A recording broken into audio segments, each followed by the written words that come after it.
Bonjour à tous et bienvenue sur Crypto Signal. Aujourd'hui, on va discuter de l'intervention de Christine Lagarde et de Jérôme Powell lors d'une conférence de la Banque de France qui a eu lieu au musée du Louvre, qui s'est tenue à 13h30 chez nous et lors desquelles on a pu essayer de voir un petit peu quelles étaient les visions des différents intervenants, notamment, et on peut vraiment voir un antagonisme plus ou moins entre les États-Unis et l'Europe. On passe tout de suite en partage d'écran. Vous voyez là que on est sur Jérôme Powell qui parle en visioconférence de, bien entendu, tous ces sujets. Le sujet actuel, il était bien évidemment vraiment autour de la DeFi et autour des stablecoins. Hein. C'était vraiment l'idée aujourd'hui de leur discours. Et globalement, je vais vous dire, voilà, ce qu'il en ressort, ce que moi j'ai pu lire entre les lignes plus ou moins des interventions de ces deux personnes-là. On va commencer par Christine Lagarde, donc la présidente de la Banque Centrale Européenne, qui globalement dit on a quelque chose qui est une invention qui devient systémique, c'est-à-dire que les cryptos, on pensait qu'elles étaient plus ou moins à la marge, que c'était au départ quelque chose de quelques libertariens qui avaient créé quelque chose un petit peu à part, donc on le regardait pas forcément, mais aujourd'hui, on se rend compte que en 2020-2021, on est dans une phase effectivement plus ou moins d'adoption. Donc, on considère ici qu'il faut se mettre du côté de l'innovation. Mais l'angle d'attaque de Christine Lagarde est de dire, moi, ce qui m'inquiète, entre guillemets, c'est qu'il y a une recherche de yield, hein, en fait, il y a une recherche de rendement hein, sur toutes les cryptos. Ce qui m'inquiète d'un côté, c'est ce qu'elle appelle les crypto-assets, c'est-à-dire elle refuse d'utiliser le mot cryptocurrencies, donc les assets, vraiment les actifs crypto, et non pas les monnaies, les crypto-monnaies. Et en l'occurrence, elle dit, moi, ce qui m'inquiète, c'est que y a beaucoup de spéculation. Pour moi, entre guillemets, les cryptos n'ont pas vraiment d'avenir comme réserve de valeur, étant donné qu'elles ne sont pas stables. Donc, pour le moment, je ne peux pas considérer que tout ça est plus ou moins de mon ressort, hein, un petit peu comme une banque centrale. Mais par contre, je regarde de très près, bien entendu, les stablecoins qui représentent, alors pour elle, 10% du marché. Pour nous, vous voyez qu'on a plutôt des chiffres autour de 15% en ce moment. Mais voilà, elle dit globalement en Europe on a des envies différentes selon les pays.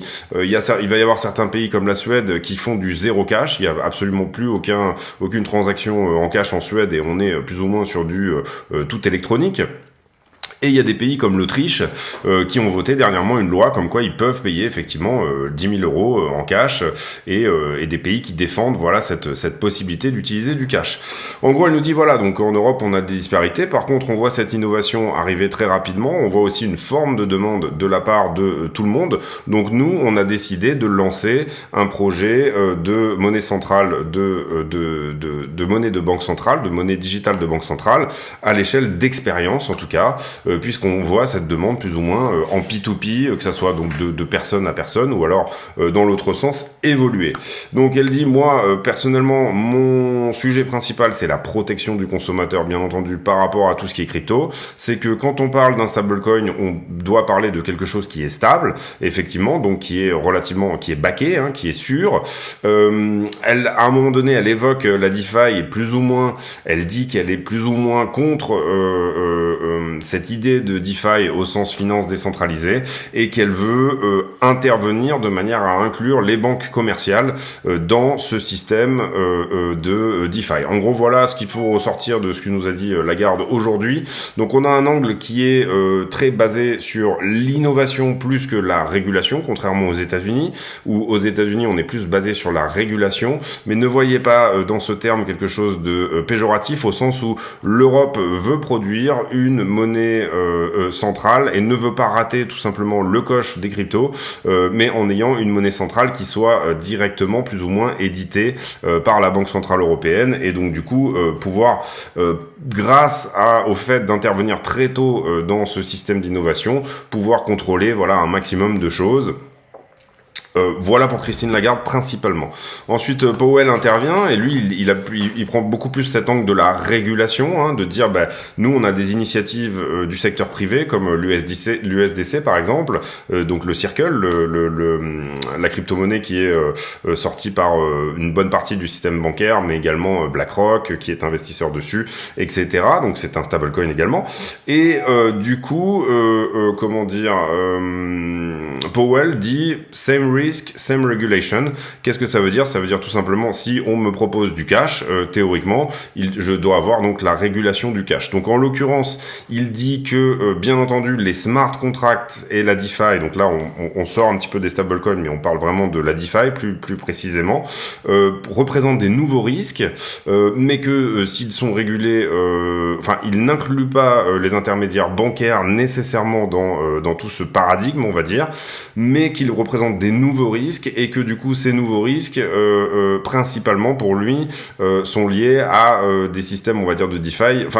Surtout en gros il est critique par rapport au unhost wallet, donc au cold wallet, et au fait que certaines personnes possèdent leurs clés, etc. Il est beaucoup plus confiant sur toute la partie qui est en fait sur les exchanges, parce que là en fait il dit on peut réguler une entité. C'est assez facile, par exemple des exchanges, etc. On peut les réguler. Par contre, on ne peut pas réguler un algorithme. C'est quelque chose qui me paraît relativement impossible. Donc du coup, il y a effectivement cette volonté entre l'argent, on va dire, et la personne, de mettre dans tous les cas un intermédiaire également dans la partie, on va dire, régulation US. Sur les stablecoins, il dit que actuellement, lui, de ce qu'il voit, la plupart sont sur les exchanges et que globalement pour lui, même qu'il fasse partie du secteur privé ou que ça soit vraiment une monnaie, une CBDC qui est directement produite par la Fed, en l'occurrence, les stablecoins privés empruntent à la Fed une forme de confiance. Donc pour lui, cette forme de régulation doit être régulée par la Fed. Elle est du ressort de la Fed, c'est-à-dire ceux qui éditent des stablecoins doivent, dans tous les cas, plus ou moins, on va parler d'une sorte de licence peut-être qui sera ici éditée pour les personnes qui sortent des stablecoins, mais que en gros il faut pouvoir avoir confiance dans les stablecoins. Donc là on met totalement à la poubelle l'idée de stablecoin algorithmique du type Terra Luna, etc. et l'US je me rappelle, l'UST, voilà, autant pour moi. Et donc du coup, voilà, il parle aussi d'un amour du cash aux États-Unis, hein, qui est les États-Unis qui sont beaucoup plus libertariens, bien entendu, que les Européens, en tout cas dans ce cadre-là.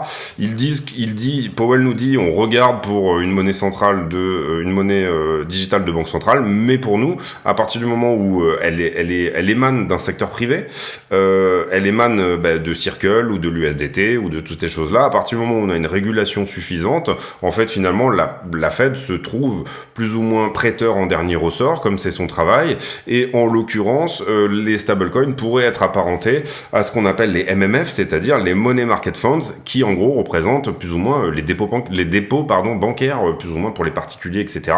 C'est-à-dire que la Fed prête à des banques commerciales qui elles-mêmes prêtent, ou en tout cas font disposer de leur cash aux personnes qui ont des comptes bancaires. Donc en l'occurrence, là, Powell dit, à partir du moment où il y a un intermédiaire entre la personne et le stablecoin, quel qu'il soit du système financier et bancaire traditionnel ou bien qu'il soit édité par un autre secteur privé, et en l'occurrence là on a lu entre les lignes que c'était plus ou moins quand même Circle et l'USDC qui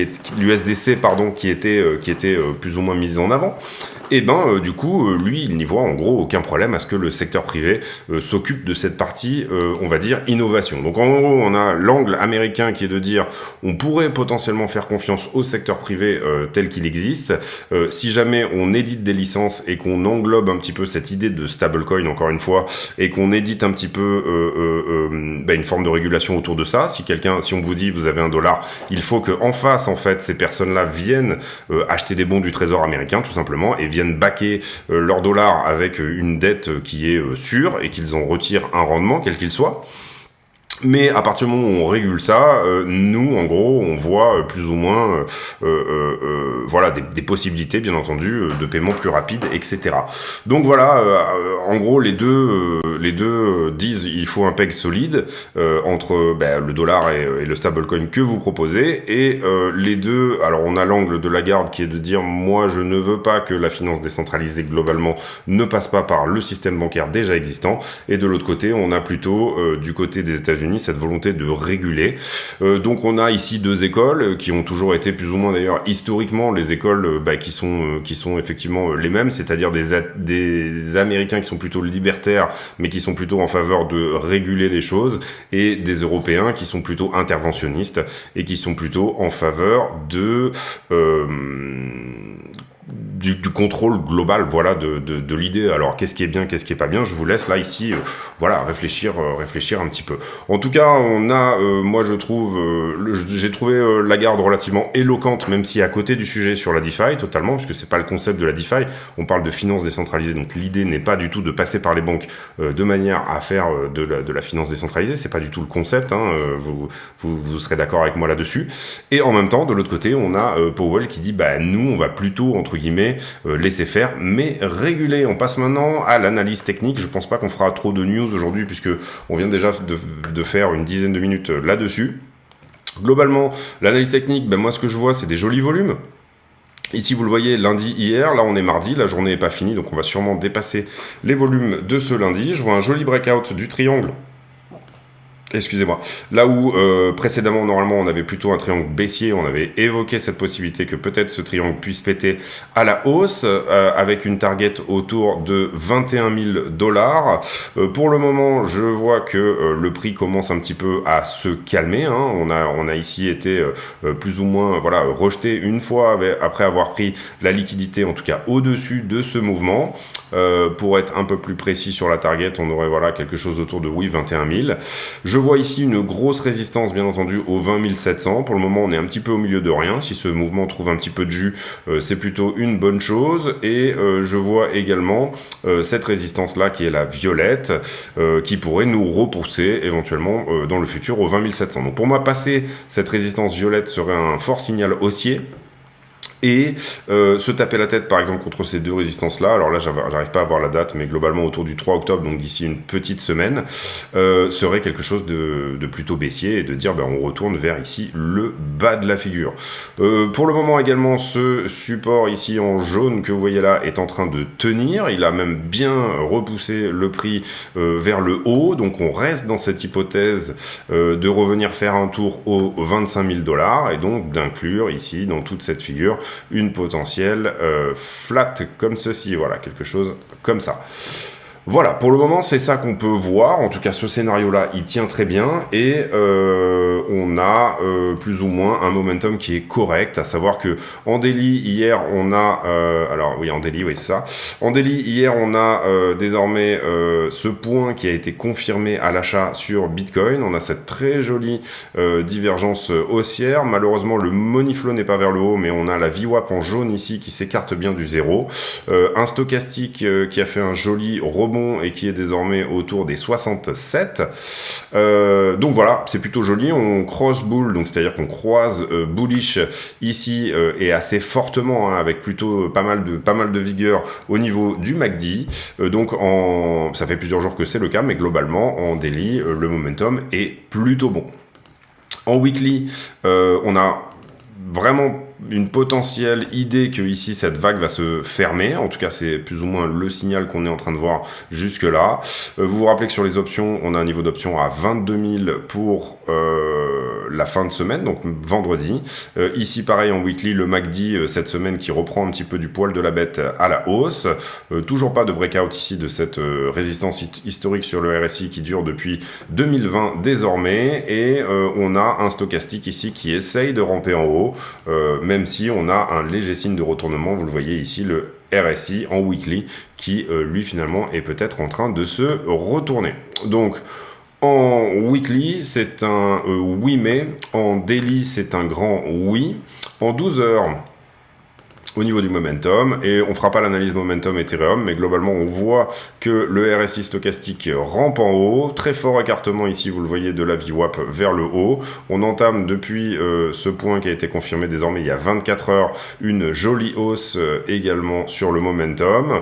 Le momentum ici qui prend du poil de la bête, globalement, dépasser ici les 343 serait quelque chose de très bull, au sens où vous le voyez, on a un mouvement de vente ici qui est celui du 20 août, qui est moins fort que le suivant, et on aurait un mouvement d'achat qui serait plus fort que le précédent. Donc des jolis volumes, c'est-à-dire que ce mouvement-là est pas là pour rien, et puis un momentum qui va plutôt dans le sens ici de la hausse, si jamais on arrive à préserver ces niveaux, bien entendu, sur le RSI. En 6 heures, on n'a pas l'impression que cette vague d'achat est en train de se terminer. Il y a une toute petite inflexion ici, mais pour l'instant, on le voit pas. C'est pas extrêmement flagrant. On a ici un croisement de la ligne de signal, donc ça pourrait être un signal comme quoi on va entamer une petite correction. Et puis 6 heures, vous le voyez, on était beaucoup dans l'indécision, et là pour le coup on a pris une direction, donc c'est plutôt pas mal en termes de momentum. Néanmoins, bien surveiller le 6 heures pour voir qu'il n'y ait pas de retournement. Ici on voit quand même, si on met la structure, on va dire en 30 minutes, peut-être qu'on y aura un petit peu mieux quelque chose. Oui, voilà, en 30 minutes on a cette correction montante, donc moi j'aime pas trop voir ce genre de correction sur un mouvement haussier. Je préfère que comment dire, le mouvement se fasse plutôt vers le bas, c'est-à-dire qu'on est plutôt ce genre de mouvement dans un flag comme ceci, en me disant bah là ça corrige vers le bas, c'est plutôt encourageant. Tout ça fait plutôt quand même penser plutôt à une structure de distribution que d'accumulation, mais on pourrait très bien ici, vous le voyez là par exemple, commencer à construire ce fameux flag comme ceci. Donc on attendra un développement de la structure en 30 minutes pour vraiment dire dans quoi on est, mais pour le moment la structure en 30 minutes est pas non plus, est pas du tout incroyable. On n'a pas de flag ou de correction en flat ou ce genre de choses. Tant et si bien que à voir vraiment ici ce qui va se passer. On peut pas réellement définir pour l'instant en 30 minutes quel type de figure on a là sous les yeux. Voilà pour Bitcoin. Sur Ethereum, c'est globalement à peu près la même sauce. On a un rebond sur Ethereum qui est un peu moins important que sur Bitcoin. En termes de structure, c'est plus ou moins exactement la même chose. On est toujours ici dans ce flag, et vous le voyez qu'on se fait pour l'instant rejeter par le haut du flag. Ceci étant bien entendu un bear flag qui a lui une target autour des 1230 $ dorénavant. Hier, on avait une target qui était plus haute, mais tout simplement avec ce mouvement, la target doit être déplacée. C'est-à-dire que hier, je sais pas, on devait être peut-être aux 1000 $ pour ce mouvement ou quelque chose comme ça. Globalement, on était peut-être par ici, je sais pas exactement. Mais en gros, le fait qu'on soit monté là fait remonter la target de ce bear flag à un niveau peut-être un petit peu plus haut. Donc ça, c'est relativement intéressant, ce qui voudrait dire qu'on ne perdrait pas ici nécessairement ce niveau des 1220 $. Donc plutôt encourageant. Par contre, repoussé ici par cette grosse résistance bleue, vous le voyez, c'est quasi au dollar près. Cette grosse résistance bleue qui est une résistance relativement historique, relativement longue, puisque si je vous montre la bleue là, ici, c'était une vieille épaule tête-épaule, vous le voyez là ici, la ligne de coude d'une vieille épaule tête-épaule qui désormais ensuite s'était transformée, vous le voyez ici, en support, là, ici, 1, 2, 3. Ensuite, on le perd, donc dégringolade tout de suite. Ensuite, on la regagne, on latéralise un petit peu dessus. On vient s'amuser à lui refaire des bisous tout en redessinant une nouvelle épaule tête-épaule exactement sur le même endroit. Épaule tête-épaule que finalement on casse. Ici, on la repasse et pour l'instant, on est en train ici de... là, on fait une déviation dessous plutôt. Et là, on est en train de la retester comme résistance. Donc voilà, très important éventuellement sur Ether de passer le niveau des 1396 dorénavant pour pouvoir ici s'affranchir de pas mal de structures, on va dire, bearish. Sur Ether, du coup, on préserve ce bull flag pour le moment, vous le voyez, avec ce rebond-là ici, qui donc, du coup, je vous le rappelle, nous donne une target. Moi, je prends toujours la structure précédente, le dernier mât. Je prends pas vraiment tout ce qui s'est fait avant, mais le dernier mât, et je le reporte donc, du coup, au point de cassure, et ça me donnerait éventuellement une target autour des 2005 pour Ethereum. Bon, il y a beaucoup de résistance sur le chemin, donc on attendra de voir ça. Pour le moment, je pense que cette ligne-là, on peut l'enlever puisqu'elle est perdue. On va la garder encore quelques jours quand même, bon, histoire ici d'avoir vraiment toutes les potentialités sous les yeux. Voilà, donc pas mal de résistance prochaine. Là, vous le voyez, ici, on a encore une ligne de coup. La structure des terres, elle est mi-figue, mi-raisin, au sens où on est en zone ici de rechargement d'une 2 d'Elliott, tout pile. C'est-à-dire que si je prends ici un Fibo et que je le mets sur cette première vague de hausse, globalement, on est pile poil dans cette zone de rechargement-là. Le fait de faire un rebond là est relativement normal. Vous voyez qu'on rebondit à peu près sur le 0,618. Et globalement, je vous avais montré, je crois, que on avait une ABC ici qui était plus ou moins parfaitement dans une histoire de 1 pour 1, c'est-à-dire que quand je prends un Fibonacci d'extension, voilà, on avait rebondi sur le 100%, c'est-à-dire que cette vague-là est égale à cette vague-là. Donc c'est plutôt propre si on fait un rebond ici. C'est plutôt propre. Si jamais, enfin, quels sont les niveaux auxquels il faudra bien entendu être attentif? Eh ben, c'est le 0,618 ici à la hausse, c'est-à-dire globalement les 1545 $.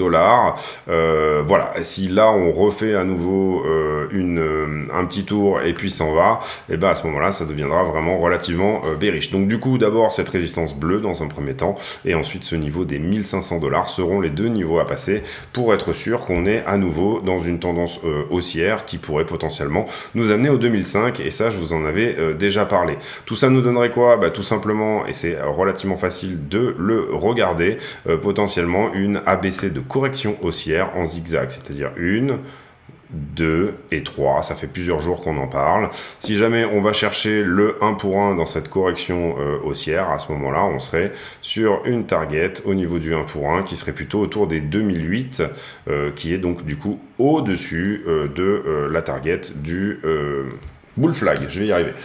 Voilà, on continue maintenant, on enchaîne sur les dérivés. On a déjà parlé des options hier, donc on va pas en parler aujourd'hui. On a déjà parlé du carnet d'ordre plus ou moins. On va regarder là ici quand même sur ce rebond, on a des ordres qui se sont faxés à l'achat et vous voyez que c'est très peu le cas. Hein. C'est-à-dire que on a peu de personnes ici intéressées. Donc on pourrait éventuellement ici, puisqu'on n'a pas vraiment de grosses barres ici de soutien, on pourrait faire ce qu'on appelle un Bart Simpson, c'est-à-dire que ceci serait un piège haussier où on latéraliserait, on ferait une coupe en brosse et ensuite on reviendrait chercher ici tous les leviers. On va voir si c'est cohérent par rapport au levier de faire ça, c'est-à-dire concrètement si je vous montre la figure ça ferait quelque chose comme ça et puis on revient tout simplement au niveau des 19. Est-ce que c'est cohérent? Alors on a effectivement cette augmentation ici de l'open interest, c'est-à-dire que beaucoup de contrats s'ouvrent sur ce mouvement. On a chassé, vous le voyez, des liquidités qui étaient intéressantes puisqu'on a pris tous les niveaux qu'on avait notés hier, donc tout cela au niveau des shorts là ici, plus celui-ci. Par contre on vient pas chercher ce gros niveau, donc ça c'est relativement bizarre on va dire, mais bon peut-être que là le prix va retrouver du jus et puis repartir. Qu'est-ce qui s'est passé sur ce mouvement-là? Donc on avait fait la vidéo par là hier et globalement on a eu plutôt du long jusqu'à globalement à peu près ici. Donc on va noter ce niveau comme étant la pile à peu près pile au niveau du maximum du funding, donc on sera quelque part par ici, donc on aura un niveau de long à prendre ici, et vous voyez qu'il y a beaucoup d'open interest, il y a à peu près toute cette partie là, donc globalement 0,5 voilà 400 millions hein. Si jamais et ensuite on s'est construit sur du short, vous le voyez là ici, donc on aura effectivement un niveau de short à venir prendre globalement au-dessus du plus haut.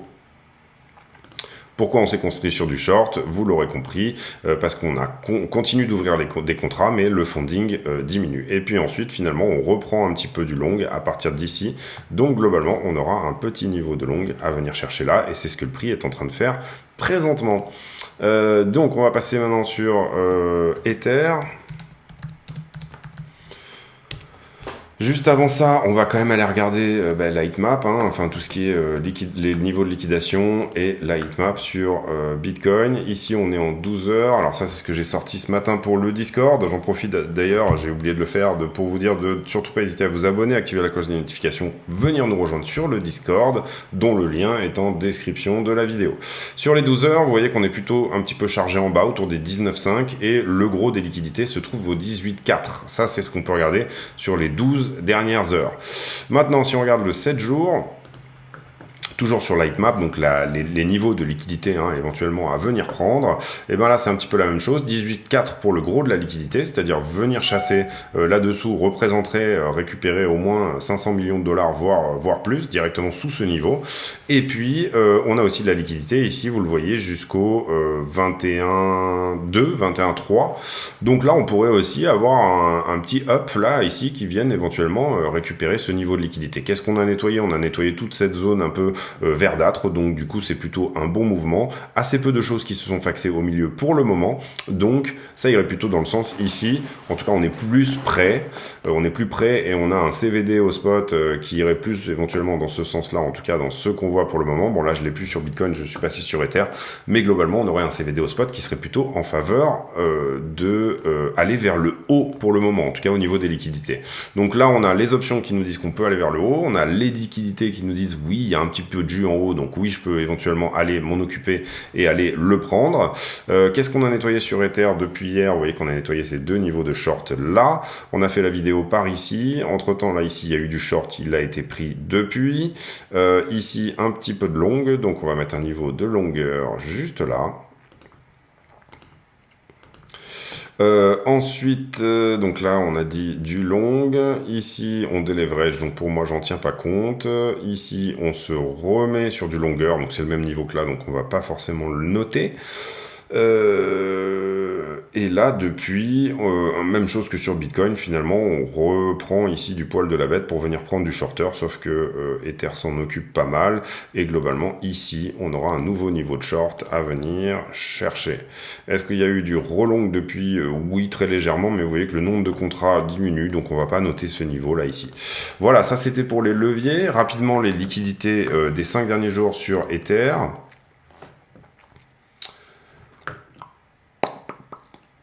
Donc du coup, pas mal de longues, vous le voyez ici, pas mal de longues qui sont rentrées. Désormais, on est à un delta de 8 milliards en position leveragée qui sont rentrées tout simplement depuis hier, ou même dans la journée d'aujourd'hui, déjà dans toute la journée d'aujourd'hui, les longueurs retardataires. Donc qu'est-ce que ça veut dire? Ça veut dire que on a assez peu de shorters là finalement au-dessus. Vous voyez qu'on en a nettoyé une bonne partie. C'est pour ça que le cumulatif delta est relativement énorme. On est venu s'occuper de toute cette partie-là. On avait parlé éventuellement de venir chercher ici les 1004.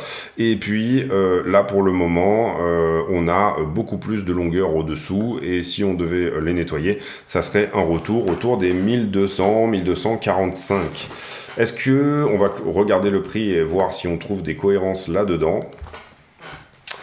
Donc 1250, ça voudrait dire tout simplement venir finalement se faire rejeter par ce flag sur Ether et venir chercher la target, vous l'aurez compris. C'est-à-dire que le mouvement prochain serait quelque chose comme ceci, cela, et ensuite on repart éventuellement pour valider ce flag, d'accord?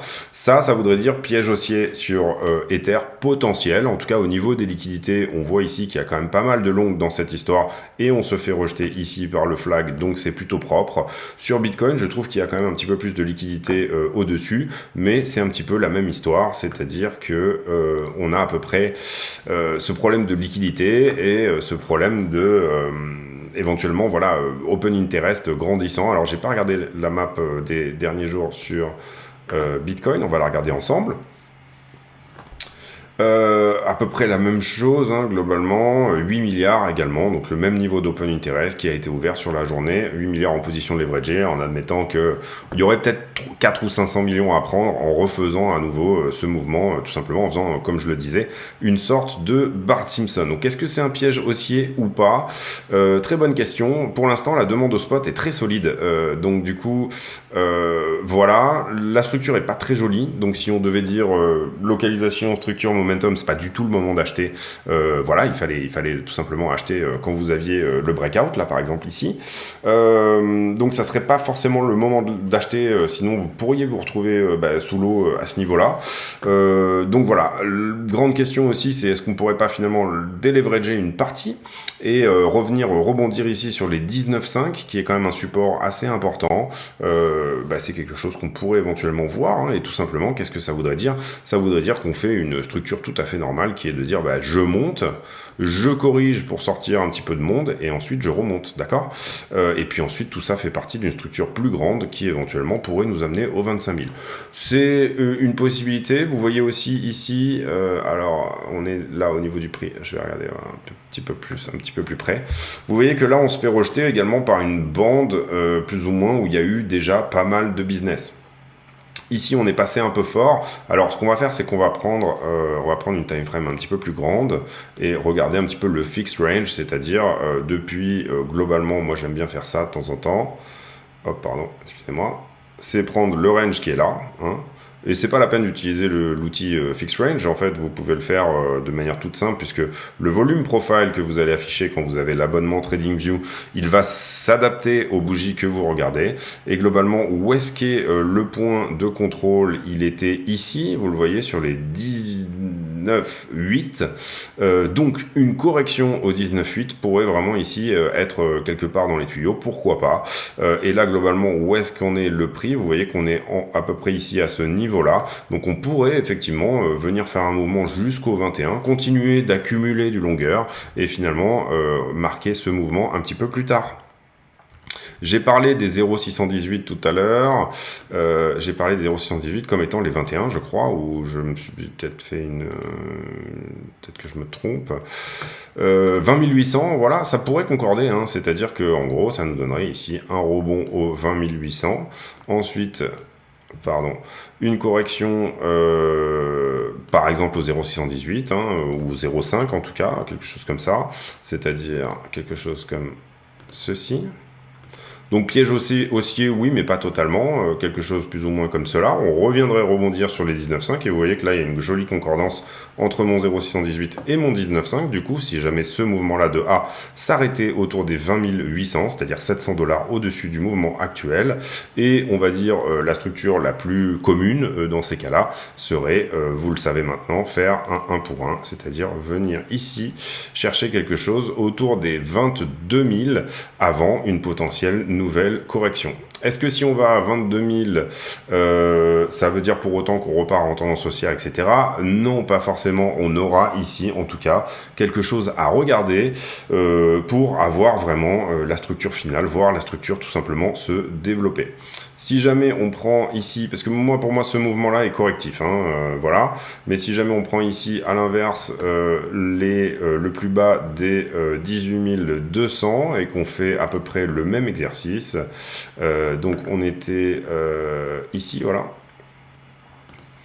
Le 0,618 est bien entendu au même endroit et, pardon, c'était la doublette que je voulais avoir ici, c'est-à-dire le 1 pour 1. Hop, petite confusion de ma part. Là, j'ai bien cliqué sur le A. Le haut de A, voilà. Pour le coup, target 22,3 et on tombe pas trop mal sur une résistance. Alors, c'est quoi cette résistance?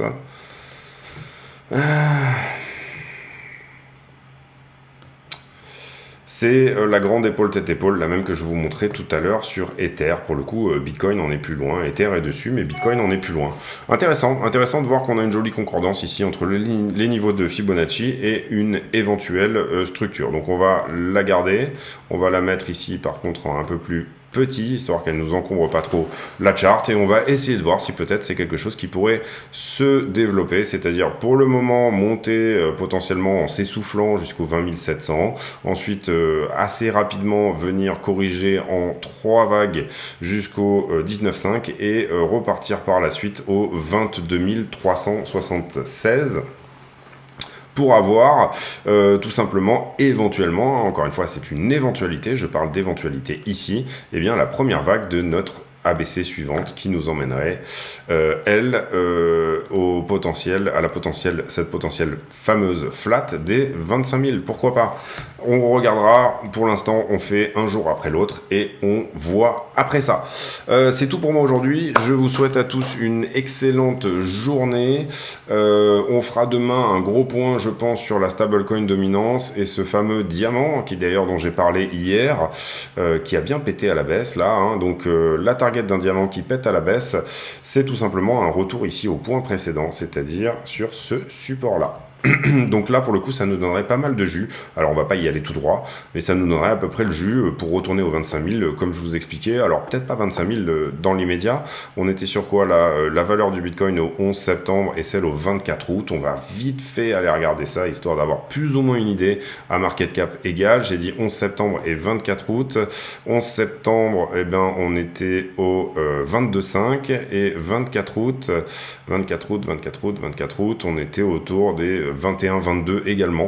Donc si on analyse la stablecoin dominance, ce fameux retour autour des 22 pourrait tout à fait être dans les tuyaux. En tout cas, sur la structure de la stablecoin dominance, c'est quelque chose qui peut aller éventuellement dans ce sens. Donc, momentum, ok.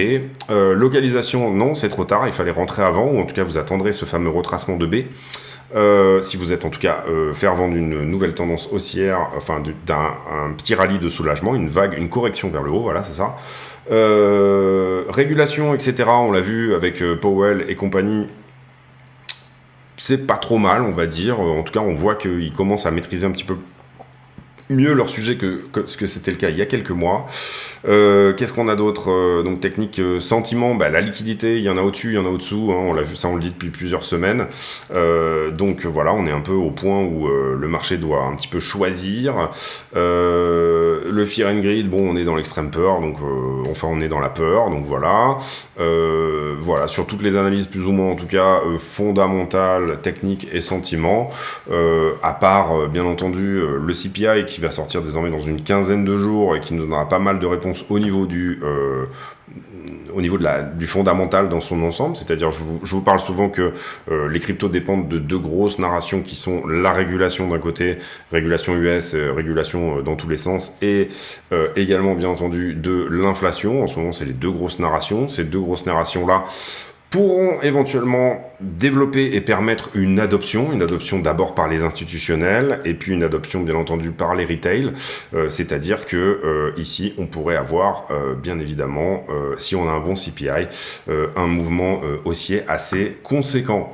Sur les marchés globaux, on a le Nasdaq qui a fait 0,56 aujourd'hui, le pétrole qui reprend un tout petit peu mais qui avait beaucoup corrigé, et le S&P 500 qui nous donne un 0,37 depuis hier, mais avec globalement une journée baissière. Donc le Nasdaq, on le voit, journée qui est montée fort et puis qui ensuite pour l'instant corrige avec un très léger gap haussier non couvert ici, et sur le S&P c'est pareil, on est monté assez fortement ce matin et puis maintenant on corrige. En tout cas Bitcoin lui il a pété à 2h du matin la nuit dernière, donc peut-être qu'il réagit aussi au futur et à tout ce qui est coté éventuellement la nuit, mais ça va plutôt dans le sens de potentiel ici, on va dire un ralentissement potentiel en tout cas du marché des actions, ou en tout cas je trouve que la décorrélation n'est pas forcément remise en question. Décorrélation temporaire certes, mais décorrélation quand même. Ici, on le voit quand même, vous le voyez là, par exemple, on a commencé la vidéo, Bitcoin était autour des 20 200, et depuis, on a pas mal corrigé sur la bourse, parce que j'ai regardé juste avant de faire la vidéo, on était au-dessus de ça, on était autour des 1% sur Nasdaq, alors que là, on est au 0,60, 0,66, donc vous le voyez que ça corrèle quand même, hein. Pendant les cotations de Wall Street, on a quand même cette fameuse corrélation. C'est tout pour moi aujourd'hui, j'arrête là, je vous souhaite à tous une excellente journée, j'espère que cette vidéo vous a plu, si c'est le cas, n'hésitez pas à vous abonner, activer la cloche des notifications, venir nous rejoindre sur le Discord dont le lien est en description de la vidéo. Mettez un like aussi si vous avez suivi jusque là, ça serait plutôt sympa de le faire. Et puis on se retrouve demain pour une nouvelle météo du jour sur BTC contre le dollar et Ethereum également. J'ai pour habitude de poser une question à la con en fin de vidéo, c'est-à-dire un commentaire, une question qui n'a rien à voir avec le prix du Bitcoin ou quoi que ce soit. Et en l'occurrence, la question du jour sera... ça sera sur la musique, encore une fois. Mettez en En commentaire, une chanson de votre adolescence, quelque chose qui vous parle, une chanson de votre adolescence en commentaire donc YouTube, donc vous allez chercher la vidéo vite fait en YouTube et vous la postez de manière, ou alors simplement vous mettez le titre de la chanson de manière à discuter de une chanson de votre adolescence, un truc qui vous parle sur vos moments d'adolescence. Ça c'est tout pour moi aujourd'hui, je souhaite à tous une très bonne journée, on se retrouve demain pour un nouveau point météo sur BTC, à très bientôt et merci de votre fidélité. Bien sûr, ciao.